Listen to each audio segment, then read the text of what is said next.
Hey guys, listen, I am back and I'm excited about doing this video today. This is one of my favorite muscle groups to work, and that's shoulders. Some people say, oh man, when I work shoulders, they burn so bad. But you know what? It burns so good. I love the way it feels to get my shoulders to burn. Some of you already know, you've been with me a long time ago, I never do military presses or straight overhead with my palms facing out, never. I just want you to try this with me. Put your hands in this position.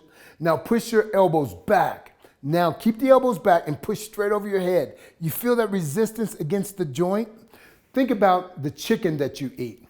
Just think about this. When you pull that wing off, how you tear against it, that's what you're doing right now. You're tearing against the wing and it doesn't feel very good. So what I want you to think about, this shoulder is the most mobile joint in the body. We have to take care of it. Just because it can do it doesn't mean it should. So certain things I just don't do because I want to protect that joint.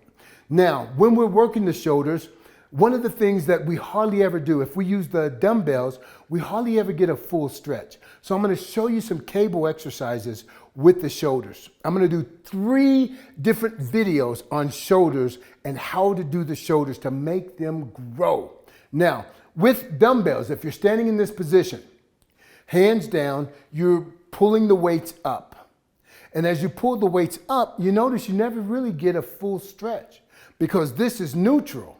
You're not getting a full stretch, but with the cables, you can actually get a stretch. You may even put the dumbbells in the middle and pull them up, but you're still not getting a full stretch. But when you use the cables, you can get a full stretch. Let me show you a couple of things with the cables that I want you to be aware of when you start using the cables. So we're gonna start off with, rear delts first. So you wanna get in position.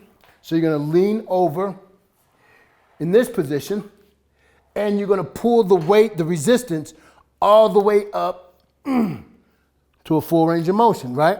And then all the way down. But notice I'm not stopping here. I can actually get a full stretch. And then as I'm pulling the weight up, I wanna try to keep my back flat, sink down into it. But what happens here, guys, you have to be very careful as you're pulling the weight up, the position of your hand. Because if your hand rotates, notice whatever is facing up is the area that's being worked. So I'm getting a lot of medial delt here.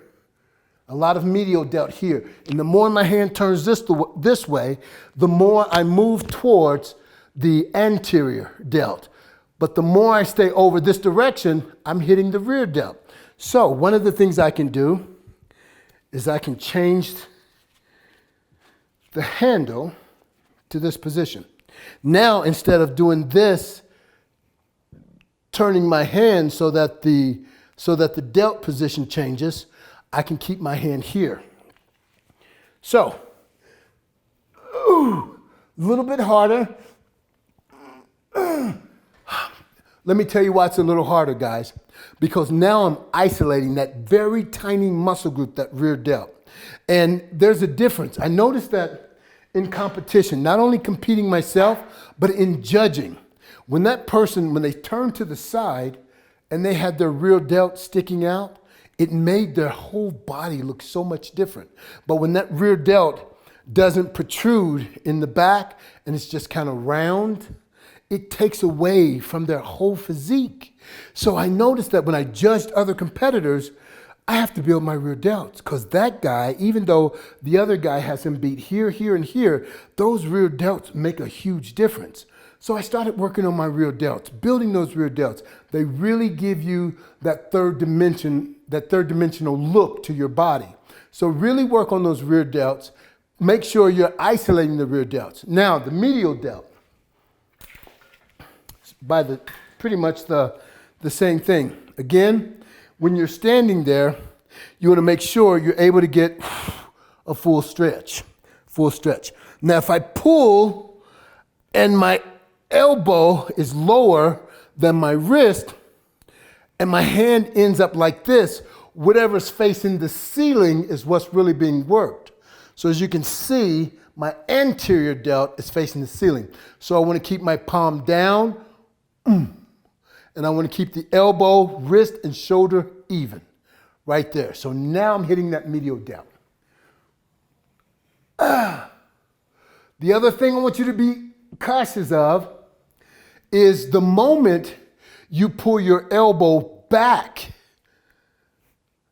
you're involving the posterior delt. Looks like this. Medial delt, elbow, drive with the elbow, oof. Now, I need some help, so I pull my elbow back. I'm engaging the posterior delt. So the key is shoulder down and away. You want to slightly have the elbow in front of your body. If the elbow is directly to the side or back further, you're forcing that rear delt to engage. You want to remember whatever's facing the ceiling is what's being worked. If it's this, it's rear delt.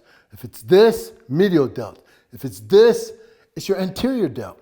So that's the first thing. The other thing is the position of your elbow. If it's in front of the body, what are you working? You're moving away from the posterior delt, moving more towards the anterior and the medial.